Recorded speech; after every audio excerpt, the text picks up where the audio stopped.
So now we're talking about functional exercise or exercise in general. And what we find is that you still have a lot of people that are just doing the wrong thing, they're just not getting it. Exercise isn't just about aesthetics. You shouldn't be exercising so that you can only primarily look good. That's a benefit. Obviously, if you move yourself, your muscles are gonna get stimulated. They're gonna gain tone. You're gonna shed some fat. But there's a bit more of a science to it, and I can't really go into it in this video because I'm only going to do a couple of minutes, but I'll just say this just because I've mentioned the word fat. There's no direct metabolic pathway between the muscle and the fat that surrounds it. What that basically means in simple terms is you can't spot reduce. If you have fat around your stomach, you can't do crunchies to get rid of fat around your stomach.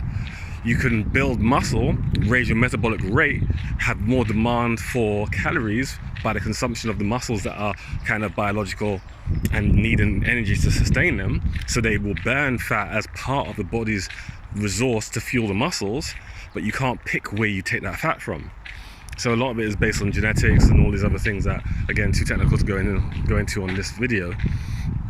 But anyway, my point is that if you're gonna do exercise should be really about making sure you are able to move in life.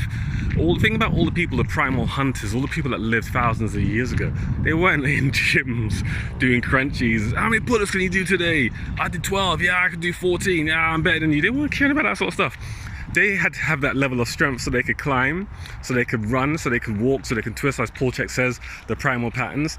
They had to do all of these sort of things for functionality. And when you go to gyms nowadays and all you see is machines, you gotta think, as the saying goes, 10 years of ignorance can override 100 years of truth. So you got gyms that only stock machines, or the real manly gyms that just have machines. Machine training was only invented, I think, 1916. No, might even be later than that. No, machine training was, I think, 1970, 1972 or something like that, when machines actually got into gyms. The actual modern day gym started in 1916, and the modern day gym was more like a gymnasium where you see gymnasts. It had lots of rings and bars and poles, and you had to be very functional to be able to use those sort of things. So anyway, my point is, if we're gonna use movement, we should use movement as a modality to allow us to express ourselves, to travel.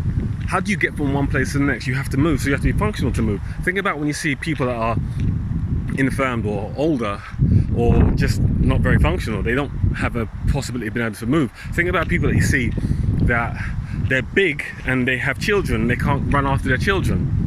That's what we need movement for, to be able to carry on the function of life. So exercise in the real term is really about making sure we are functional enough, able enough and mobile enough to be able to participate in the story we call life. Peace.